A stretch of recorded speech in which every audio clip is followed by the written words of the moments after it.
Hello Reapers, my name is Seth and we are back again with some more Trove to Drove. This is going to be a very brief tutorial where I'm going to explain to the best of my abilities how the Gunslinger Gliding ability ends up working, because recently I've been having quite a few people actually ask me about this, and I realized I don't actually have a proper tutorial about it, and the system itself is a little bit more complicated than you would think it is, but once you actually know how it operates, it's actually very, very simple. So the Gunslinger in itself is going to end up being a character where so long as you're tagging an enemy, you've got slow fall going on, right? Which gives the character a lot more survivability, especially due to the fact that you can actually just use your #1 ability over and over to gain more altitude and thus continue the slow fall. But a lot of times you'll end up noticing where you could end up aiming straight down like we just did right there at an enemy. We are actually tagging it, but we're not actually getting the slow fall effect. That actually has to do with how Trove's projectiles work in this game, because think of it as every single shot that we're shooting out of our guns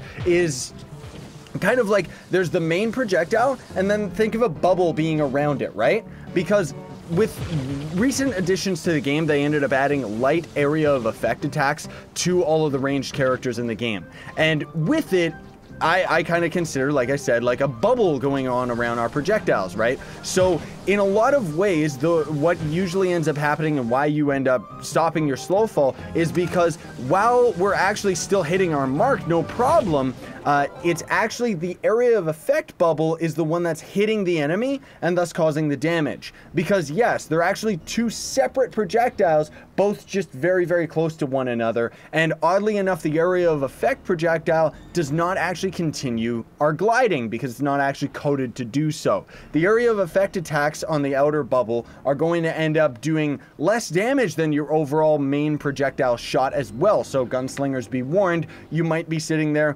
attacking enemies with your ultimate ability, but you're wondering why you're doing a lot less damage. That's because the outer edge, the area of effect attack, which hits multiple enemies at once, is actually what's damaging the enemy, as opposed to your main projectile. When that hits an enemy, that's the one that's going to be doing all of the damage. And that is also the ability, or the projectile, I guess I should say, that is going to cause your character to glide. So hopefully that ended up explaining things in a way that you understand, folks, because it is very strange that both, you know, the area of effect and the main projectile are kind of separate in that, and they don't end up both causing the character to end up gliding. I think that was just a little bit of a misunderstanding or a mistake on the devs' part, or maybe they did it on purpose, but unfortunately it does mean that a lot of times you will actually be trying to glide your character up in the air, and you're shooting down on enemies, but for some reason you're not actually triggering slow fall, which oftentimes ends up making you get killed because of the fact that you fall down, which means that you have to start jumping up, which means that you're not regenerating your stamina so that you can't actually use your #1 ability and keep yourself out of harm's way. But